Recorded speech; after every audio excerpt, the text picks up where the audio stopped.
HTC indicated it wants to go down market with its Android phones, risking to be crowded out of the exploding mid and entry-level segments otherwise. And phones like this one here are a good indication of this strategy.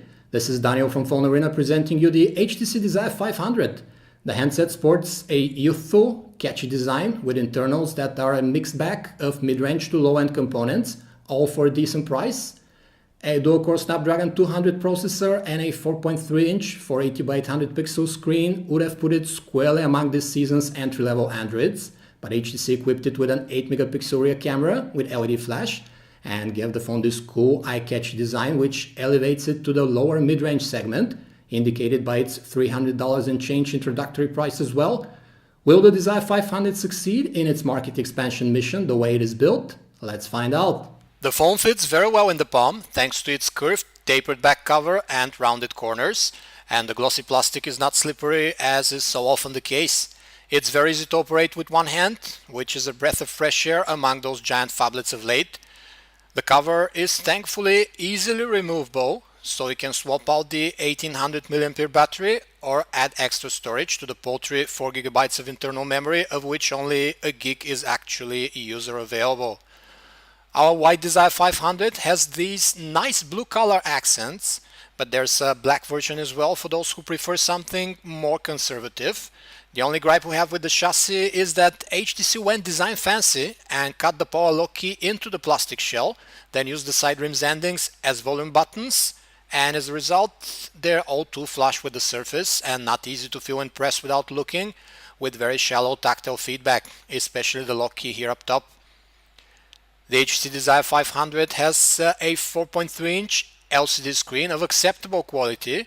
Its resolution is 480 by 800 pixels, which is okay given the smartphone's class, but the 217 ppi count is unimpressive when compared to something a bit more pixel dense.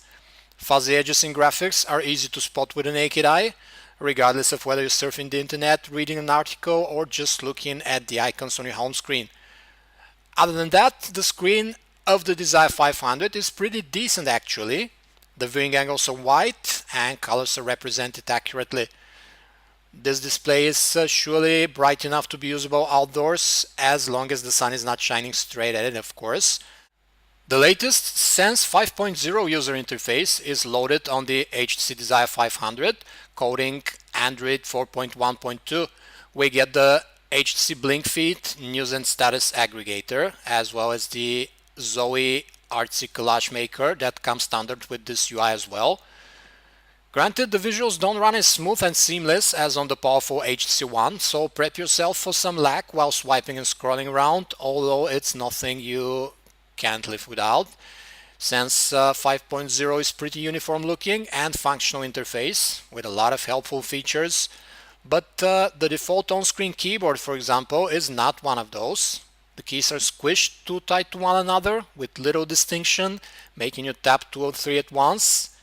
At least the 4.3-inch screen size means you can do it with one hand without having to prop the phone with the other, as is the case with many big screen handsets these days. The phone's processing power comes from a low-tier Snapdragon 200 clocked at 1.2 gigs.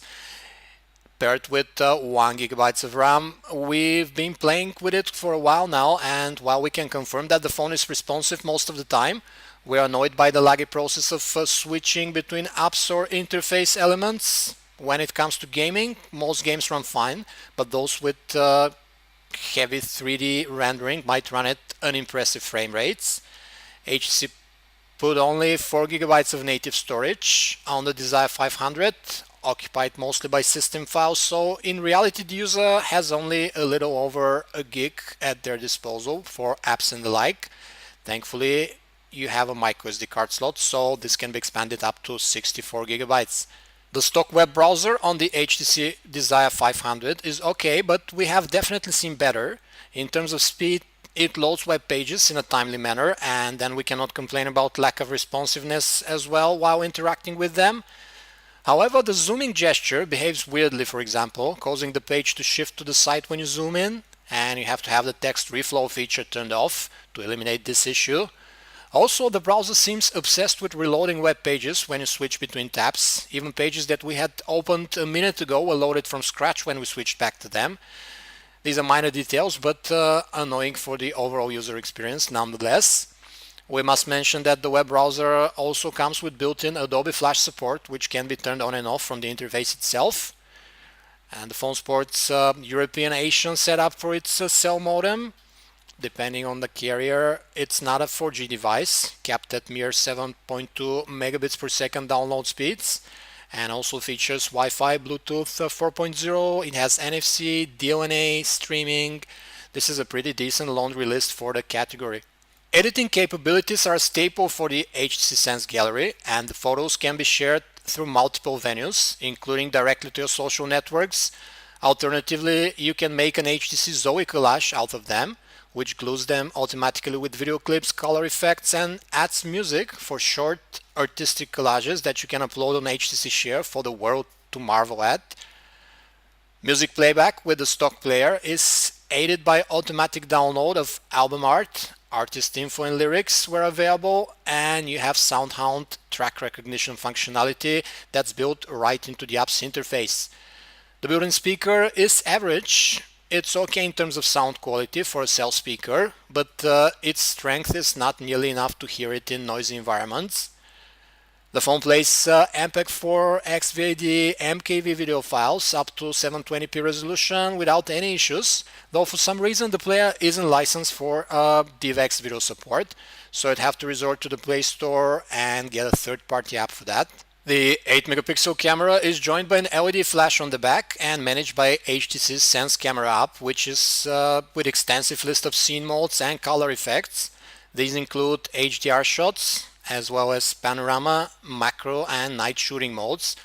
Launching the app and taking the first pic from the lock screen takes about 2 seconds, while shot-to-shot times are almost instantaneous, as it is customary with HTC phones lately.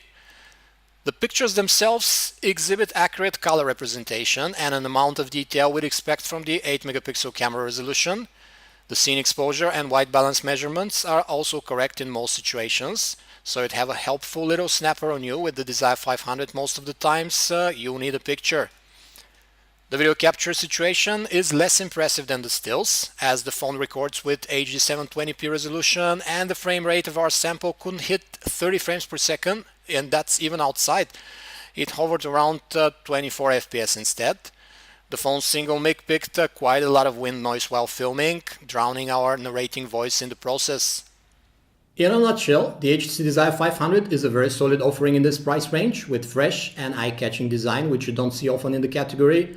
It takes good pictures and has a nice call quality, with about the only gripes being the shallow physical keys and the lack of backlighting for the capacitive keys.